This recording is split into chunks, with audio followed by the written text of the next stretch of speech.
Namo Sang Hyang Adi Budaya, Namo Tassa Bhagavato Arahato Sama Sambuddhassa, Namo Sarve Bodhisattva Maha Satwaya.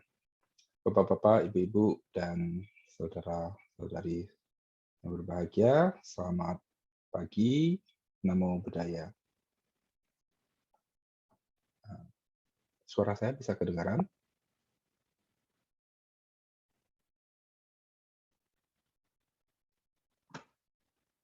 Suara saya jelas ya? Jelas, Suhu. Oke, baik. Hari ini kita kembali di hari Minggu kedua di bulan September. Kita kembali untuk kebaktian bersama. Kita masih dalam kondisi daring, online, dengan kebaktian di Wihara Pluit Dhammasukha. Anda semua mengikuti dari tempat Anda masing-masing. Ya. Saya saat ini juga di tempat saya di Cipayung, Puncak, tidak di Wihara Pluit Dhammasukha ya, karena kondisi masih pandemi ya, dan masih banyak wihara yang kita belum memulai aktivitas secara offline atau tatap muka ya. Nah, sehingga kita masih melakukan ibadah di tempat kita masing-masing. Ya, semoga pandemi ini dapat segera berakhir dan kita dapat kembali melakukan aktivitas secara perlahan-lahan. Ya. Nah, tahun lalu kita sempat memulai, ya tahun ini kita karena beberapa bulan yang lalu tingginya angka penderita COVID ya, sehingga banyak wihara mulai stop kembali. Ya.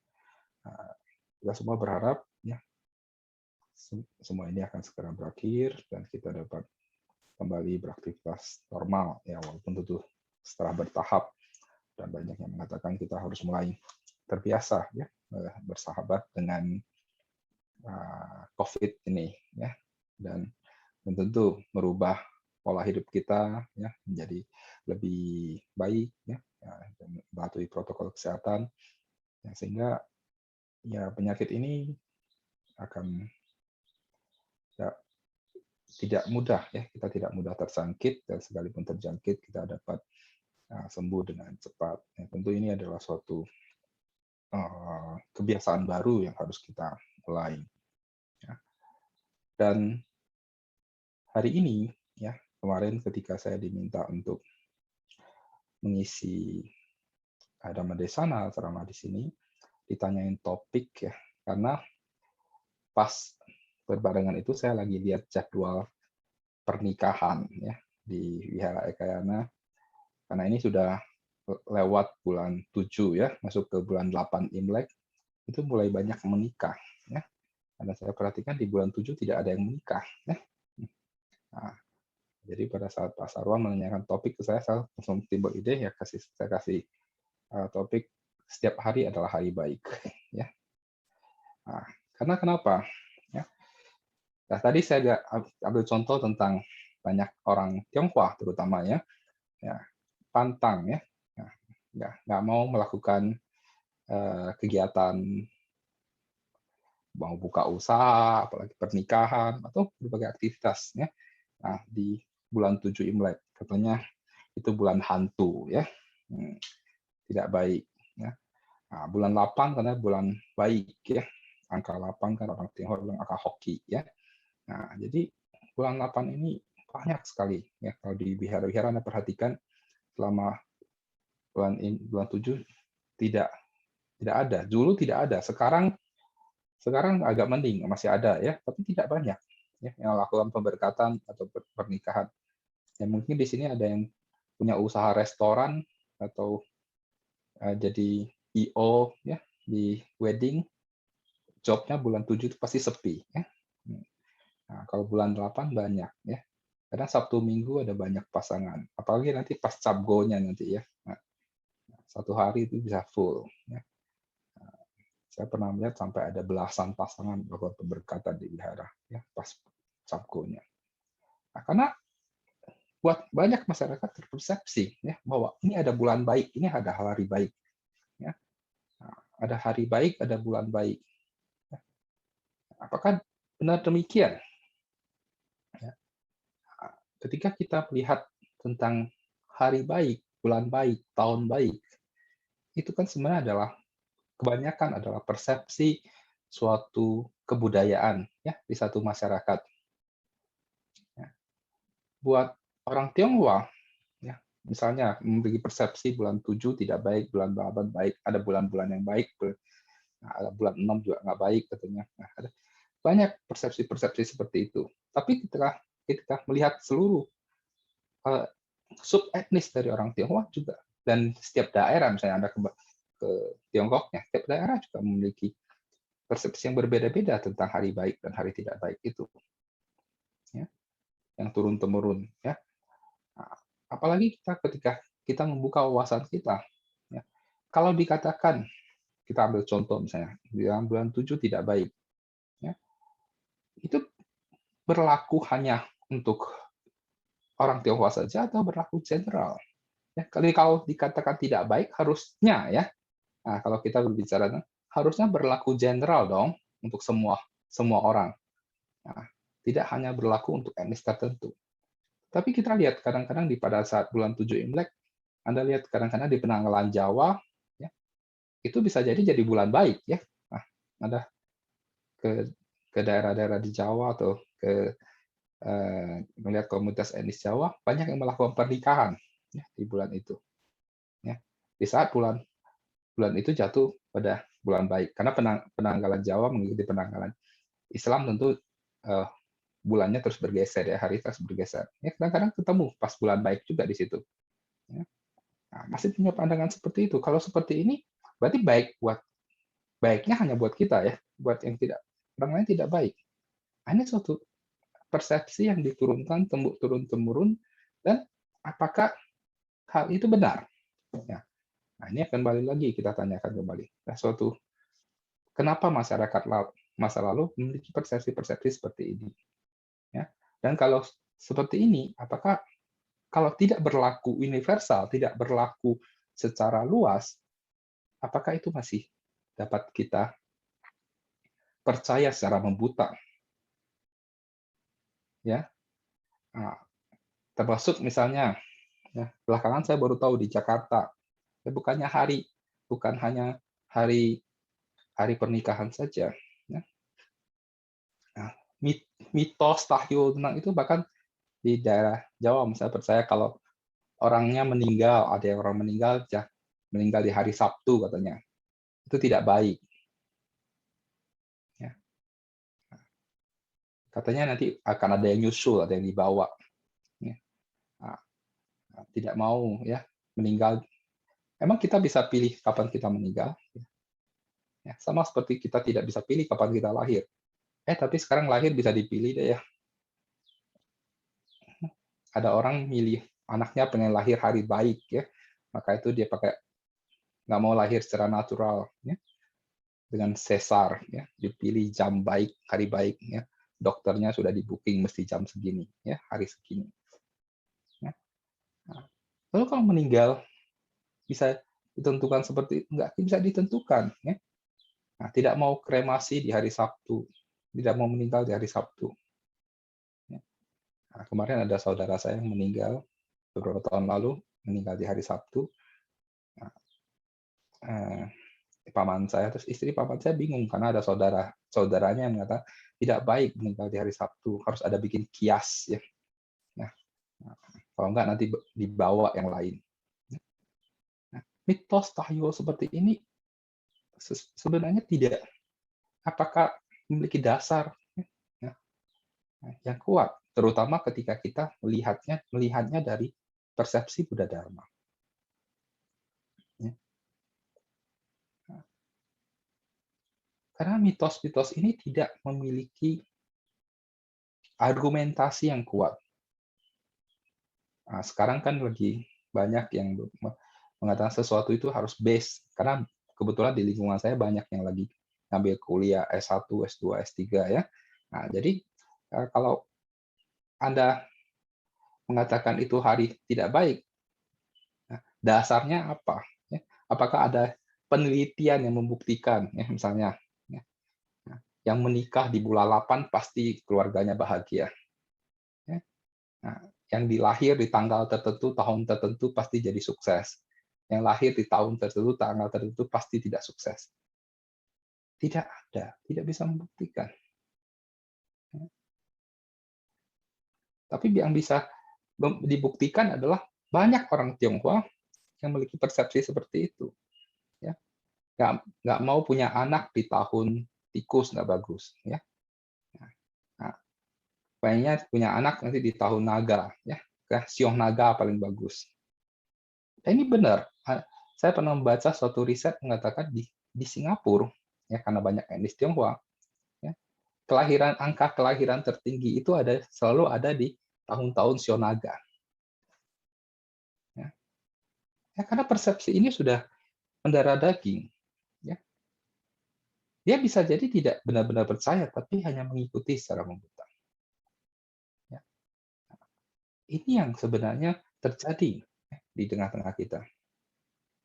Nah, Buddha mengatakan di dalam Kalama Sutta, ya, dikatakan kita jangan mengikuti suatu tradisi, suatu kepercayaan, ya, walaupun itu diwariskan turun-temurun.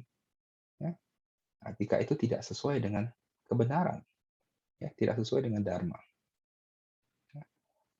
Walaupun ya, Buddha juga mengatakan bahwa kita wajib menghormati, ya, kita wajib menghormati suatu tradisi. Ya, misalnya di dalam Vinaya, Buddha menggariskan ya bahwa jika sesuatu hal yang di suatu tempat itu dikatakan tidak baik, ya, walaupun itu lumrah kita praktekkan, tapi di suatu tempat dikatakan tidak baik, ya sebaiknya kita menghargai kebudayaan itu, tidak kita lakukan. Ya. Nah, tetapi kita juga harus memahami ya, tentang kalau kita berbicara tentang hari baik dan hari tidak baik ini. Saya melihat fenomena di masyarakat ini terlalu membabi buta mengikutinya. Ya. Nah, karena mereka menganggap bahwa jika tidak melakukan nanti saya ada bencana. Ya. Nah, ketakutan, mitos-mitos tahyul seperti itu. Bahkan kasihannya kadang-kadang saya melihat banyak yang bahkan sudah katanya pindah agama, ya, ke agama tertentu yang seharusnya tidak percaya hal-hal seperti itu. Ya. Tapi dia lebih parah daripada yang katanya masih Buddhis, ya. Nah, mempercayai hal seperti itu. Nah, karena beberapa waktu yang lalu ada seorang sahabat kontak saya, ya. Nah, dia nanya, Bante, ini ada tetangga saya meninggal. Tolong Bante lihat, katanya minta lihatkan hari baik untuk kremasi, ya. Nah, jam baiknya kapan? Nah, semua hari baik saya ngomong ke dia. Ya, ikutin jadwal di rumah duka aja lah ngantriannya. Ya. Nah, ya, tapi dia minta dilihatkan hari, Bante. Terus saya tanya, tetanggamu agamanya apa? Oh, agamanya bukan Buddhis, Bante. Kok bukan Buddhis mau lihat-lihat hari? Ya. Nah, enggak, males saya mau buka-buka kalender. Ya, ya. Kalau Buddhis mungkin masih saya iseng-iseng saya carikan. Ya. Ya. Nah, kalau ini suruh tanya pendetanya aja. Nah, akhirnya katanya dia cari orang pintar yang lain, gitu ya. Karena memang banyak orang yang masih tidak bisa lepas dari tahayul-tahayul ini. Ya. Nah, bahkan di Taiwan saya pernah menemukan bahwa ada yang untuk memilih hari baik untuk mengebumikan keluarganya harus nunggu berbulan-bulan. Karena supaya tidak ciong seluruh anggota keluarga, tidak ada yang ciong ya hari itu. Ya. Nah, jadi yang meninggalnya dimasukin kulkas dulu. Ya, bersabar menunggu. Nah, jenazahnya dimasukin kulkas dulu. Ini adalah suatu kebudayaan, ya. Sebenarnya ini kebudayaan yang sangat netral, ya. Baik melihat hari baik, baik-baik saja menurut saya, asal tidak terlalu membuta, ya. tidak terlalu mengikutinya secara berlebihan. Ya. Ketika kita memahami misalnya seni di dalamnya, karena itu semuanya ada hitungannya kan, hitungan astronominya, hitungan astrologinya, ya, ada hitungan-hitungannya. Nah, ketika kita memahami ini, ya, kita melihat itu sebagai suatu pengetahuan, ya, suatu pengetahuan di mana masyarakat lalu menganggap bahwa hidup kita harus selaras dengan alam, ya, menganggap masing-masing memiliki simbol-simbol kelahiran di waktu tertentu, memiliki simbol-simbol tertentu yang selaras dengan alam pada masa itu. Ya. Nah, oleh karena itu, ketika kita melakukan hal-hal tertentu, orang diperiksa tanggal lahir kita, hari lahir kita, waktu lahir kita, tahun lahir kita, ya. Nah, diusahakan selaras dengan alam, ya, selaras dengan kondisi alam kita pada kondisi kita yang biar kita selaras dengan alam semesta ini. Tujuannya sebenarnya indah, ya. Nah, tetapi ya, ketika banyak masyarakat tidak memahami itu, ya, hanya mengikutinya secara membuta. Nah, misalnya tentang shio, karena shio itu disimbolkan itu adalah kebijakan leluhur kita ya. Nah, kalau dia menggunakan perhitungan astronomis Tiongkok yang sangat ribet ya, dengan Tiankan Tizi ya, 12 unsur 5 unsur langit, 12 unsur bumi, bagaimana memasangkan itu ya. Banyak orang buta huruf nggak ngerti. Nah, dan supaya masyarakat lebih lebih mempermudah, nah, disimbolkan dengan binatang ya, 12 binatang ini sehingga juga orang-orang lebih gampang ingat kapan dia lahir. Orang orang mungkin nggak ingat tahun, ya. Tetapi ketika ditanya orang-orang dulu ditanya kapan kamu lahir, dia bisa tahu sionya, gitu kan ya. Nah, ini suatu kebijakan leluhur. Ya. Tetapi ketika lalu disimbolkan bahwa dari 12 binatang ini ada yang bagus, ada yang tidak bagus. Oh, karena sio ular itu nggak bagus. Ya. Ya. Sio naga itu bagus. Ya. Padahal itu hanya suatu simbol yang diletakkan di situ. Apakah pada saat jatuhnya sio tikus ini, pasti ada sepanjang tahun itu tidak bagus. Ya. Sio kerbau sekarang sio kerbau ya. Nah, itu tidak bagus, ya belum tentu. Ya kebetulan ya 2 tahun ini karena pandemi ya memang tidak bagus ya. Nah, tapi kan kalau kita mengatakan pandemi buat mayoritas manusia di bumi ini memang tidak bagus. Tetapi buat beberapa mungkin bagus ya. Mereka yang punya bisnis vaksin bagus ya, punya pabrik vaksin bagus ya. Mereka yang punya usaha laboratorium ya, kayaknya bagus-bagus itu ya, lagi cuan. Karena semua mau naik pesawat masih PCR ya. Nah, mau kemana-mana masih antigen. Kemarin yang punya pabrik masker juga kayaknya harusnya untung. Ya. Nah, memang mayoritas yang buka restoran, yang punya mall, yang punya usaha yang lain, yang menjadi pekerja, ya, banyak tidak baik. Tapi apakah secara general kita mengatakan semuanya tidak baik? Tidak juga, ya kan? Ya. Nah, seringkali kita mengeneralisasi sesuatu, ya, nah, tidak melihatnya dengan persepsi yang benar. Ya. Nah, ketika lalu kembali lagi ke apakah dalam pandangan Buddhis kita mempercayai hal-hal seperti itu? Tentu tidak. Ya.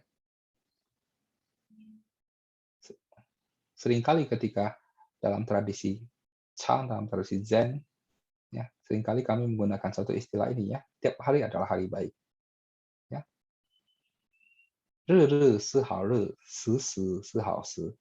Setiap hari adalah hari baik, setiap waktu adalah waktu baik.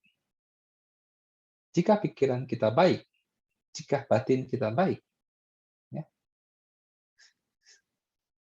setiap waktu adalah waktu yang baik. Setiap hari adalah hari yang baik. Kenapa menjadi tidak baik? Karena kita terpersepsi, ya. tersugesti, ya. Selalu memikirkan, oh katanya itu tidak baik.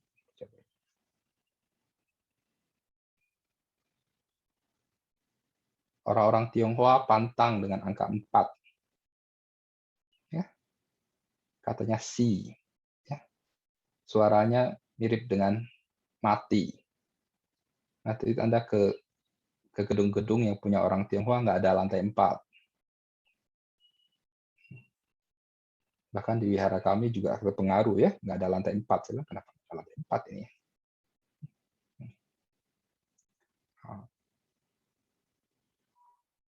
Karena persepsi yang mendarah daging ini mengatakan bahwa lantai 4 nggak baik. Beli rumah nggak mau rumah nomor 4. Ya. Dulu saya sengaja milih handphone saya, nomor saya yang lama ya, belakangnya 4444 semua ya, berderet 4 ya, CCC ya. Tapi saya masih hidup kok nggak sih. Ya. Nah, jadi kalau mau yang 88 semua, jadi plat nomor mobil 8888 supaya laku. Ya.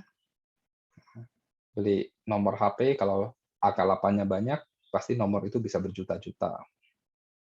Ya. Karena persepsi yang demikian. Ya, padahal kan itu karena kebudayaan kita yang seperti itu. Di kebudayaan orang lain belum tentu angka itu angka yang baik. Ya biasa-biasa aja.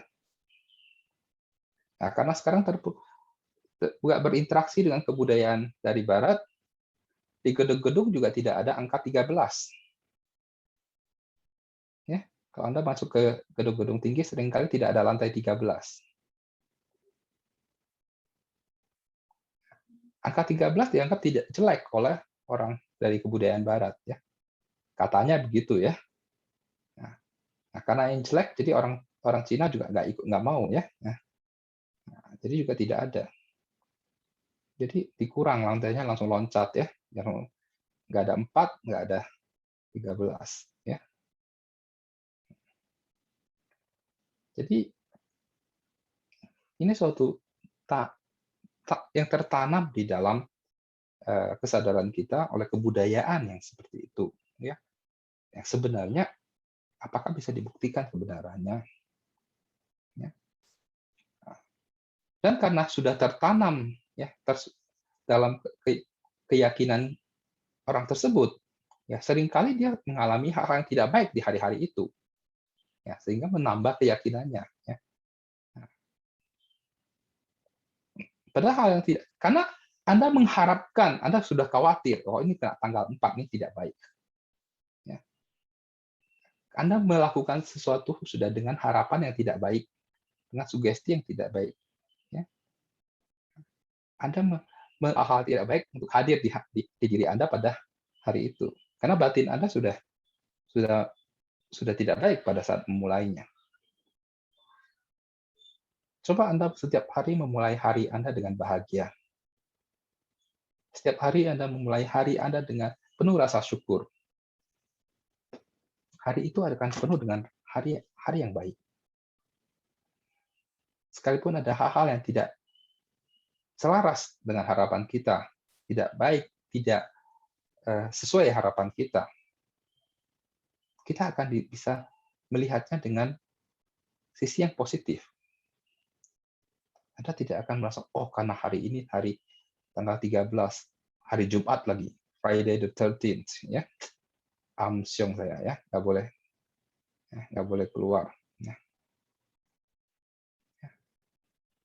Ketika sudah mau keluar rumah, lihat itu langsung punya sugesti tidak baik, khawatir, bawa mobil keluar, tidak karena pikirannya lagi galau, langsung nabrak ya, nabrak tiang.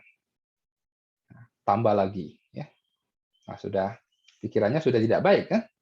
Nah, energi tidak baik ini membawa hal-hal yang tidak baik. Oleh karena itu, Buddha mengatakan pikiran adalah pelopor. Nah, di dalam Bhagavad dikatakan pikiran adalah pelopor.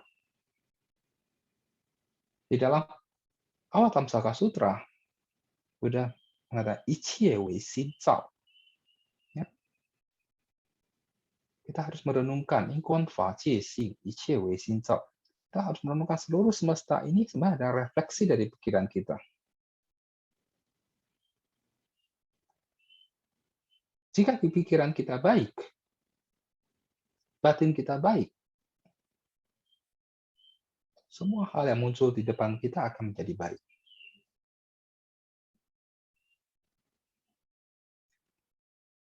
Buat seorang praktisi, dia tidak perlu ke surga untuk merasakan surga. Dia tidak perlu ke tanah suci untuk merasakan tanah suci. Karena surga itu jauh, ya. Nah, tanah suci Sukawati, kalau kita mau ke sana jauh, harus dengan teknologi kapal ruang angkasa sekarang belum bisa mencapai. Di dalam Amitabha Sutra dikatakan di mana letak tanah suci Sukawati, letaknya 10,000亿国土, ya.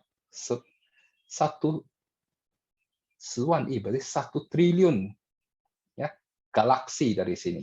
Ya, kalau kita menggunakan bahasa sains sekarang, ya. 10,000,000 foto, foto itu satu galaksi, ya. 1 triliun galaksi dari bumi kita ini. Ya.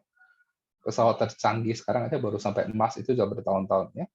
Nah, apalagi belum bisa melewati galaksi Bima Sakti. Ya. Jadi 1 triliun galaksi dari sini, ya. Di sanalah letak satu planet, ya, yang bernama Sukawati. Di sana terdapat Buddha Amitabha. Anda mau ke sana susah. Ya, membawa fisik ini susah. Tetapi ketika Anda berlatih sadar penuh, berlatih meditasi, ada pikiran batin Anda tenang, tanah suci hadir di sini. Ya. Maka itu Taishu Dashi, Master Taishu, dan kemudian murid-murid beliau, penerus beliau seperti Master Xing Yun, ya, Master Sheng Yen, dan termasuk dari Tzu Master Cheng Yen, ya, mengatakan Rejian Jingtu, ya, menghadirkan tanah suci di bumi, menjadikan bumi ini sebagai tanah suci. Ketika batin kita bersih, batin kita damai, tenang, kita mempraktekkan sat parami, ya, mempraktekkan meditasi, batin kita bersih, apa yang kita lihat adalah tanah suci. Ketika batin kita galau, batin kita penuh dengan negatif, semua yang Anda lihat salah. Karena Anda sedang ada di alam peta mungkin, atau alam asura, atau bahkan di alam neraka. Ya. Nah, jadi batin kita akan merefleksikan seluruh semesta ini. Ya. Di dalam aliran Awatamsaka mengelompokkan menjadi 10 dhatu. Ya. Dari alam sama Sambuddha sampai yang paling rendah, alam neraka. 10 dhatu ini sebenarnya adalah refleksi dari pikiran kita. Pikiran kita lebih sering di alam para dewa, alam Buddha, atau pikiran kita lebih sering berada di alam-alam rendah. Nah, kita belajar Dharma, mempraktekkan Dharma adalah supaya menjaga batin kita minimal terus berada di alam manusia. Ya. Kalau lebih bagus, lebih sering berada di alam surga. Ya, praktek kita lebih baik, ya kita di alam para bodhisatwa, para arahat, para Buddha. Sedetik kita sadar penuh, sedetik itu kita terkoneksi dengan Buddha. Nah, detik berikutnya, Anda timbul rasa kebencian, Anda jatuh ke alam Asyura. Anda timbul rasa penderitaan, Anda jatuh ke alam Niraya. Ya.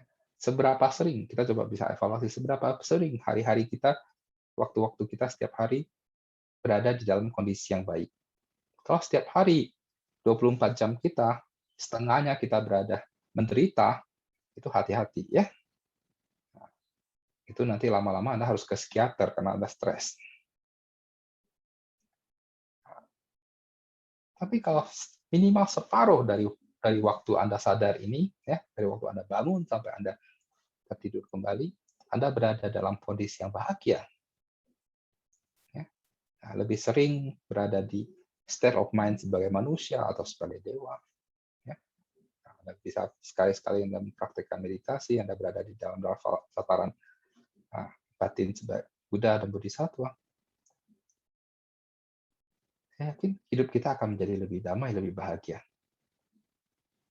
Ketika batin kita damai dan bahagia, batin kita tenang, kita bisa mempraktekkan non-diskriminasi, mempraktekkan Brahma Wihara, ya, metta, cinta kasih, belas kasih, empati, dan non-diskriminasi, ya, metta, karuna, mudita, dan upeka dengan baik.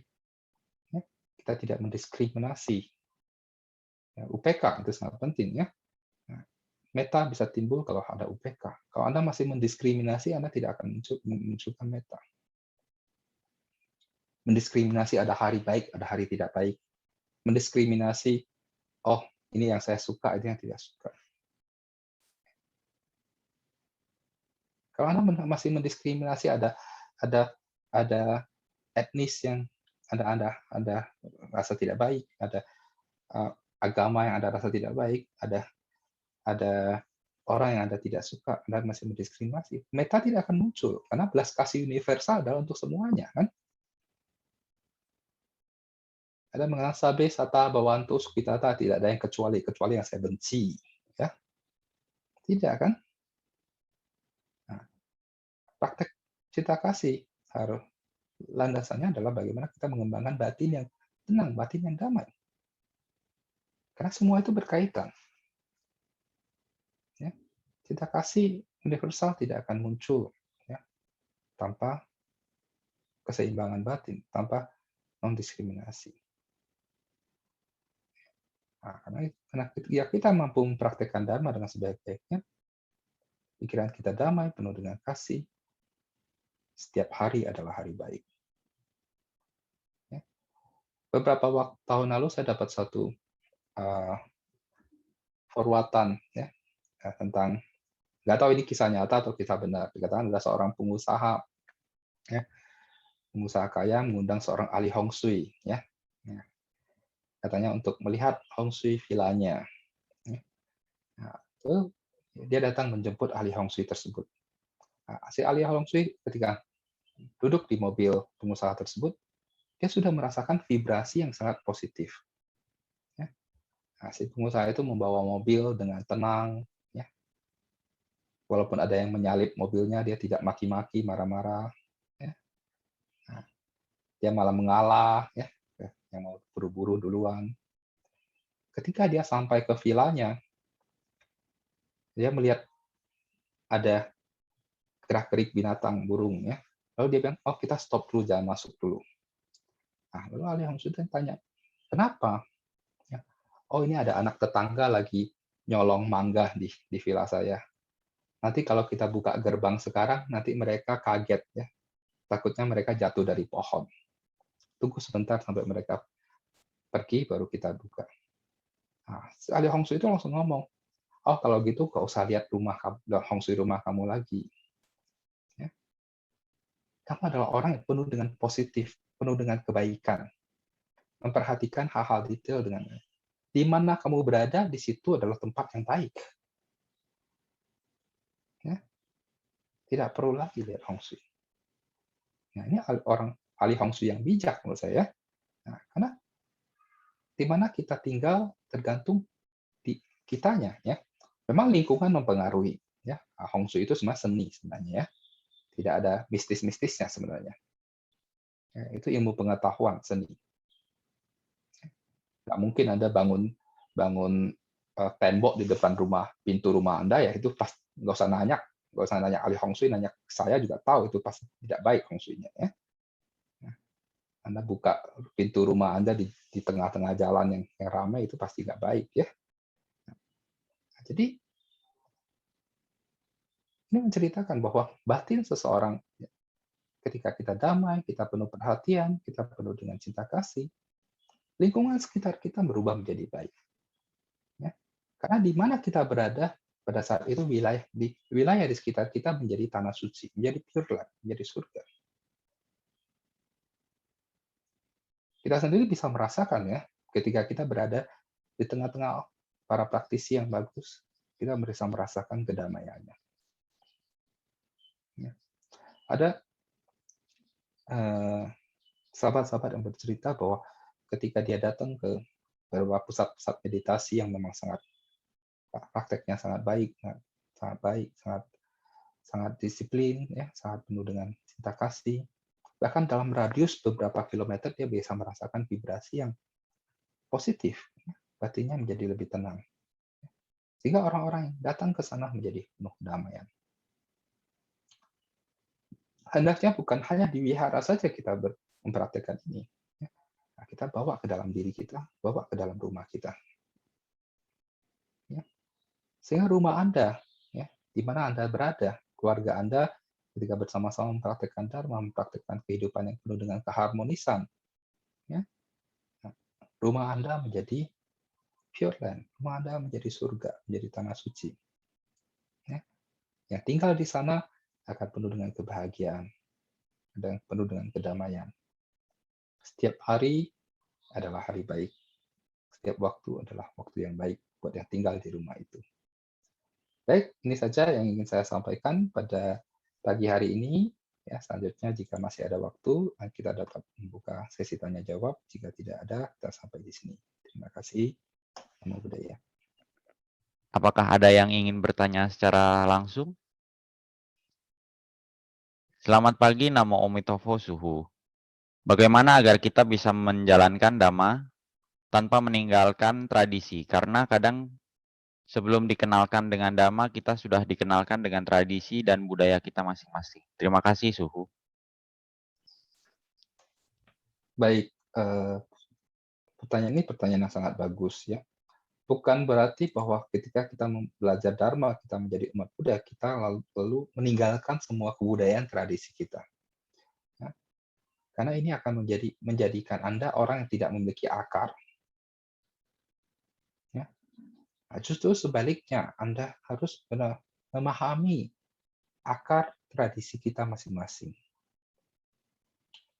Di sini mungkin ada yang berasal dari etnis Tionghoa, etnis Jawa, ada juga mungkin yang berasal dari etnis Lombok, ya, atau etnis apapun. Kita harus bisa memahami kebudayaan kita. Banyak praktek tradisi itu sendiri dipraktekkan secara membuta tanpa memahami esensi dari kebudayaan kita. Ya. Karena saya lihat di Wihara Buddha Masuka mayoritas mungkin etnis Tionghoa misalnya. Anda mempraktekkan ya kebudayaan Tionghoa, tradisi-tradisi yang diwariskan oleh akong ama kita, ya, oleh orang tua kita, tanpa memahami maknanya. Karena mungkin orang tua Anda menyuruh Anda sembahyang, terus dia juga nggak ngerti maknanya. Pokoknya lo ikutin aja lah, ya. Kalau nggak sembahyang nanti dikutuk, ya. Pokoknya persembahannya harus ini, karena ibu amamu ngajarin seperti itu, acomu ngajarin seperti ini. Harus ada kue, ya. Nah, harus ada apa lagi? Harus ada online, ya.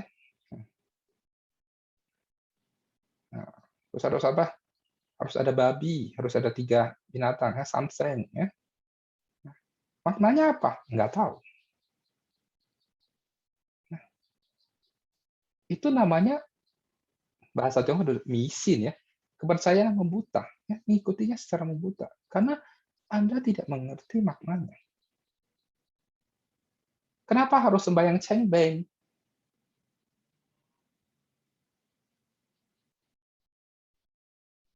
Kenapa harus di hari cengbeng itu baru boleh ke kuburan?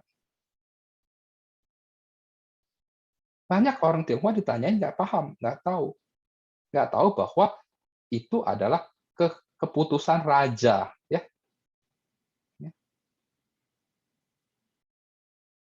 Ya, keputusan dari Tang Minghuang, ya, kaisar ke-7 atau ke-8 dari dinasti Tang, ya, yang membatasi pemborosan, ya, sehingga diputuskan bahwa seluruh, ya, rakyat di wilayah kekuasaan dinasti Tang hanya boleh berziarah ke kuburan di masa Zhengbing.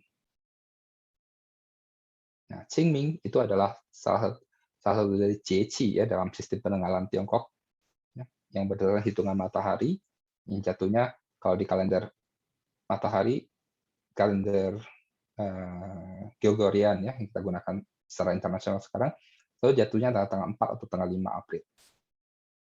Fix, itu nggak akan berubah karena dalam Qingming ditentukan dari gerakan matahari ya. Walaupun kalender Tionghoa sebagian besar hitungan harinya itu berdasarkan kalender bulan, pergerakan bulan, tapi hitungan musimnya berdasarkan matahari ya. Karena itu kalender Tionghoa itu adalah kalender lunisolar, ya, perpaduan matahari dan bulan. Itu adalah kesepakatan bersama. Oh, kalau kamu ke kuburan di luar masa Cengbeng itu nggak bagus buat keluarga. Ada tahayul seperti itu kan? Ketika Anda tidak memahami kebudayaan, tidak memahami makna sesungguhnya dari itu, kita jadi mengikuti secara membuta. Jadi mengikuti kebudayaan itu bagus. Tetapi praktek-praktek kebudayaan harus disesuaikan, terutama buat kita sebagai umat Buddha, disesuaikan dengan Dharma. Misalnya praktek membakar-bakar uang kertas, itu sudah ada dari dulu gitu, itu baru ada juga belakangan. Karena orang Tionghoa menganggapan bahwa kehidupan setelah meninggal sama di dunia roh, terutama sebelum agama Buddha masuk, sebelum pengaruh dari India, orang Tionghoa tidak percaya, tidak memiliki keyakinan tentang kelahiran kembali. Dianggap bahwa semua yang meninggal hidup di dunia roh. Kalau tidak, anak cucunya tidak memberikan persembahan, dia jadi hantu gelandang, kuhun yekui ya, jadi hantu gelandangan ya. Oleh karena itu kepercayaan juga dipengaruhi oleh kebudayaan ya, filosofi Konfusius. Oleh karena anak orang Tionghoa sangat mementingkan bahwa memiliki keturunan, ya, terutama keturunan laki-laki yang mewarisi silsilah keluarga. Karena papan leluhurnya kalau nggak ada yang sembahyang, leluhurnya nggak ada yang sembahyang, ya jadi hantu gelandangan dia di sana. Nah, kepercayaan seperti itu. Nah, kepercayaan seperti itu ya secara sains, secara dharma tentu tidak sesuai. Nah, saya katakan kalau hanya hantu orang Tionghoa yang dibakari uang kertas terus bisa diterima, berarti yang jadi orang kaya cuma hantu-hantu orang Tionghoa ya. Karena kebudayaan lain tidak ada yang seperti itu. Terus setiap tahun dibakar di rumah, jadi dia di sana bisa nyewain rumah ya, dibakarin apartemen aja sekalian, atau Anda pesan aja satu market bikin kota ya, jadi developer di sana, bangun ya, bangun city apa ya gitu kan. Sekarang kan lagi trennya bangun kota ya, bukan bangun perumahan lagi ya, bangun kota ya, pesan aja satu market kota lengkap dengan mall dan lain sebagainya, Anda bakar lah itu. Kalau bisa sebelum Anda meninggal Anda bakar dulu ya, jadi Anda di sana udah ke sana udah tinggal terima ya. Nah, jadi orang kaya di sana ya. Pahami dulu kebudayaan kita. Banyak kebudayaan dipraktekkan turun-temurun terdistorsi. Terdistorsi oleh apa? Terdistorsi oleh budaya materialisme. Banyak praktek sembahyang orang Tionghoa itu terdistorsi oleh materialisme yang sangat kuat. Bahkan budaya suap juga menjadi suatu praktek keagamaan. Orang Tionghoa kalau sembahyang Chow Kun Kong, ya, Orang dari Sumatera tahu lah ya, setiap tanggal 24 Imlek bulan 12 dikatakan dewa dapur ya. Dewa itu kebudayaan di Tiongkok kan, dewa dapur akan naik ke surga untuk melaporkan kebaikan dan keburukan dari keluarga ini. Karena setiap keluarga pasti ada dapur kan. Nah, kan setiap keluarga ada dewa dapurnya ya. Nah, dewa dapur akan melaporkan kebaikan dan keburukan dari keluarga ini. Oleh karena itu, supaya dewa dapurnya ngomongnya baik-baik aja ya. Nah, supaya dewa dapur tidak bisa ngelaporin yang jelek-jelek, dikasih cak titi ya, kasih yang manis-manis ya. Nah, itu kan nyuap kan. Nah, orang meninggal ya, harus dibakarin uang kertas, dilempari katanya supaya suap hantu-hantu yang bawa, yang nganterin dia ke alam baka supaya nggak disiksa dia. Budaya suap itu sudah ada di lingkungan di praktek agama orang Tionghoa. Itu suatu hal yang sangat jelek menurut saya. Ya, maka itu kenapa dikatakan bahwa budaya suap itu mulainya dari orang Tionghoa. Memang salah kita ya. Ya. Dari kehidupan sehari-hari ya. Dulu saya ke Sumatera Utara dikatakan praktek mereka kalau dari luar negeri masuk supaya kalau diperiksa di paspornya udah diselipin goban ya. Nah, pasti lewat ya, nggak diperiksa. Itu parah menurut saya. Dan budaya suap ini udah dari kehidupan sehari-hari sampai kehidupan keagamaan juga seperti itu. Nah, itu berarti kebudayaan yang salah. Ya. Kebudayaan terdistorsi oleh materialisme. Nah, cek kembali. Ya. Banyak di antara kita karena kita tidak benar-benar memahami kebudayaan kita. Banyak orang Tionghoa tidak benar-benar memahami kebudayaan Tionghoa. Bukan hanya orang Tionghoa sekarang ya, mungkin juga orang-orang Jawa yang generasi muda juga tidak benar-benar mengerti dan Jawanya. Kemarin berapa tahun lalu saya ke Lombok ya. Nah, ada orang banyak suhu-suhu bangga, ada anak-anak di desa Lombok bisa liamkeng. Kenapa dia baca paritanya? Nggak liamkeng pakai bahasa Sasa aja, bahasa Lombok. Dengan begitu kan Anda lebih memahami kebudayaan Anda. Karena banyak juga etnis-etnis di Indonesia sudah terdistorsi, tidak memahami lagi kebudayaan mereka sendiri. Ketika kita tidak memahami akar kebudayaan kita bagaimana bisa bangga dengan katakan kebudayaan nasional.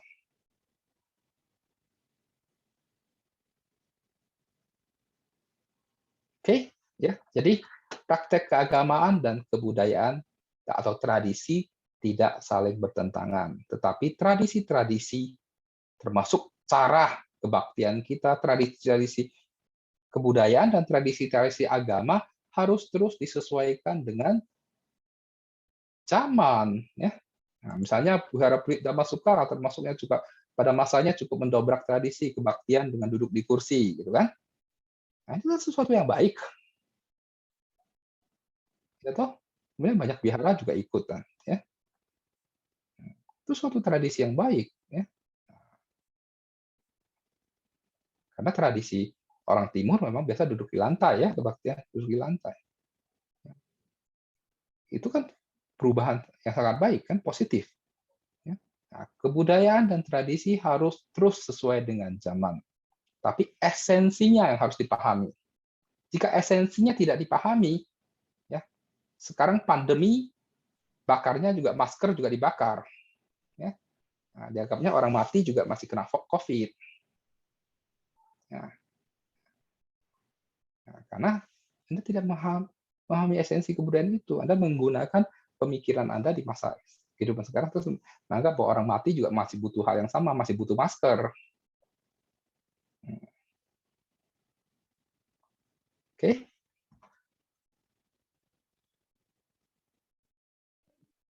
Kemudian pertanyaan berikutnya adalah, selamat pagi Namo Buddhaya Suhu. Bagaimana cara melatih kesabaran terhadap orang tua? Karena seringkali kita saat sudah lelah bekerja seharian, lalu kemudian sering hilang kesabaran terhadap orang tua. Kemudian selalu menyesal jika bicaranya sudah terlanjur ketus. Terima kasih Suhu. Ya, kalau seperti itu memang kita harus selalu mengingat ya sebelum bicara ya, walaupun secapek apapun ya, nah, sebelum bicara selalu ingat jasa mereka. Ya. Orang tua kita selalu membesarkan kita. Ketika kita ingat dengan jasa orang tua kita akan lebih sabar menghadapi. Apalagi ketika orang tua kita mungkin dalam kondisi sakit, ya. Ketika orang sakit kan kadang agak rewel, ya. Nah, kita disitulah dituntut latihan untuk lebih sabar menghadapi. Dan tentu kesabaran ini perlu dilatih. Ya, perlu dilatih. Nah, salah satu cara yang paling baik melatih kesabaran adalah lewat meditasi. Ya. Jangan mau marah baru mau latihan meditasi, ya. Nah, Anda mungkin bisa mulai dengan Anda memilih satu objek, ya. Misalnya Anda pilih satu waktu, ya. Anda meditasi tidak susah, ya. Anda tidak bisa duduk bersila, Anda duduk di kursi tidak apa-apa. Anda di rumah tidak ada waktu, masa 24 jam Anda tidak punya waktu sedikit pun? Saya katakan sesibuk apapun, misalnya Anda sebelum sebelum di kantor pada saat duduk di kursi kantor Anda punya waktu beberapa menit Anda rilekskan saja, tutup mata Anda, rilekskan saja, mengamati nafas Anda keluar masuk beberapa kali. Itu juga meditasi. Atau minimal pagi, ya, kalau Anda sama sekali tidak punya waktu untuk duduk, Anda bangun tidur, Anda membiasakan untuk membangkitkan suatu energi yang positif, pikiran yang positif, pikiran yang penuh rasa syukur. Anda bisa mengucapkan suatu kata, ya, aku bersyukur bahwa di hari ini saya diberikan 24 jam yang baru. Untuk saya melakukan hal-hal yang positif. Semoga 24 jam ke depan saya dapat menghidupi hari ini dengan penuh makna. Ya. Ketika bangun tidur saja Anda sudah membangkitkan suatu energi yang positif. Ya. Dengan syukur Anda bisa pada bangun, Anda bisa melafalkan tisarana, misalnya singkat di batin Anda. Sebelum tidur juga demikian. Ya. Nah, sebelum tidur kita boleh melafalkan tisarana, ya, singkat, kemudian Anda merenungkan hal-hal positif yang telah saya lakukan hari ini. Semoga besok saya bisa berbuat lebih baik lagi. Dan merenungkan hal-hal negatif yang saya lakukan. Semoga besok saya tidak mengulangi lagi. Ini juga suatu latihan meditasi. Ya. Nah, kita dalam kehidupan Anda punya waktu luang, Anda sering kembali ke nafas. Ini kan akan membuat kita akan lebih alert, ya, lebih waspada. Nah, sehingga kita tidak terbawa oleh emosi. Atau misalnya Anda yang bisa tidak terbiasa menggunakan nafas, Anda mau menggunakan Nianfo juga boleh.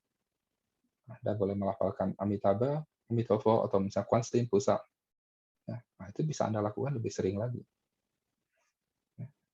Dan juga mempraktekkan ketika ada hal-hal yang men-trigger kita, ya, kita tidak langsung merespon.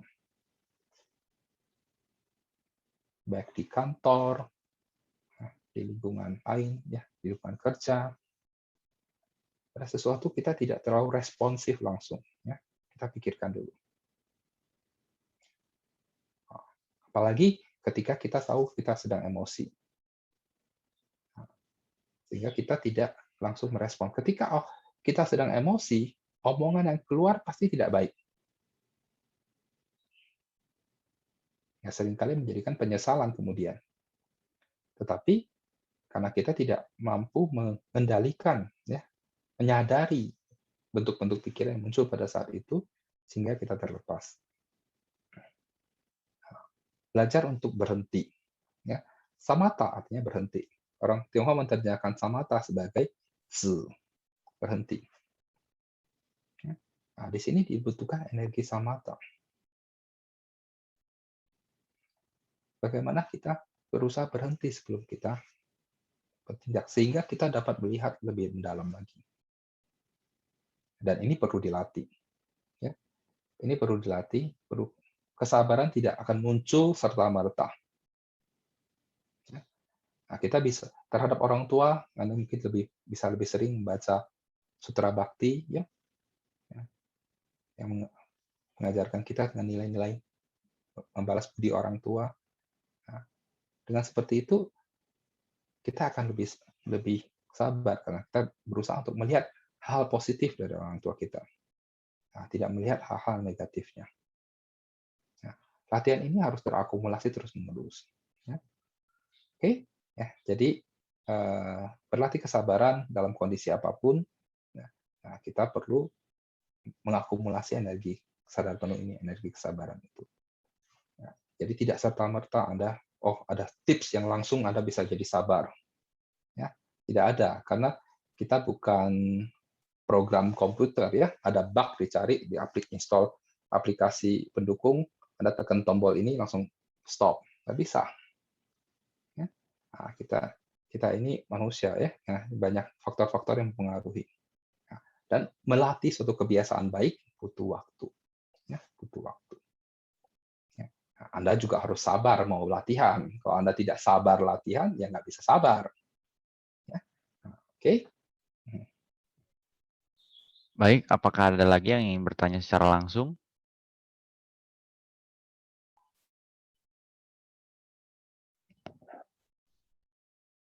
Jika tidak ada, mungkin Suhu bisa menyampaikan kesimpulan atas Dhamma Desana pada pagi hari ini. Baik, terima kasih telah bersama-sama mendengarkan. Ya, semoga apa yang disampaikan dapat kita praktekkan bersama-sama. Ya, buat saya ini juga suatu praktek. Ya, kadang-kadang kita menyadari bahwa suatu kebudayaan yang telah kita tanamkan, ya, bertahun-tahun, ya, berkonsep dalam batin kita, ya, sehingga kita mendiskriminasi ada hari baik, ada hari tidak baik. Ya. Mendiskriminasi adalah kondisi yang baik, kondisi yang tidak baik, orang baik, orang yang tidak baik. Ya. Nah, dengan praktik Dharma, kita belajar untuk tidak mendiskriminasi. Kita belajar untuk batin kita dapat tenang dan damai. Melihat semua dengan sisi yang positif. Ketika kita mampu tenang dan damai, sekeliling kita akan menjadi damai. Sekeliling kita akan menjadi damai. Sekeliling kita akan menjadi tanah suci, menjadi surga. Pada saat itu, setiap hari adalah hari baik, setiap saat adalah saat baik. Ya. Nah, sehingga kita dapat menghidupi setiap hari kita dengan kebahagiaan dan kedamaian. Nah, semoga kita semua, ya, dapat mempraktekkan ini, ya, sehingga setiap hari kita menjadi hari yang baik, setiap keluarga menjadi individu-individu, ya, komunitas-komunitas Pure Land, ya, tanah suci, ya, dan dapat setiap keluarga menjadi tanah suci. Dunia ini akan menjadi lebih damai, tanah suci benar-benar hadir di bumi ini. Terima kasih. Namo Sang Hyang Adi Budaya, Namo Buddhaya. Terima kasih kepada Suhu Nyana Gupta atas paparan Dhamma Desana pada pagi hari ini. Kami segenap umat dan pengurus Wihara Pit Dhammasuka mengucapkan terima kasih kepada Suhu Nyana Gupta. Jika Suhu ingin meninggalkan ruangan virtual ini, kami persilahkan. Dan kepada Bapak Ibu dan teman-teman dihimbau untuk bersikap anjali karena Suhu akan meninggalkan ruangan virtual ini. Baik, terima kasih.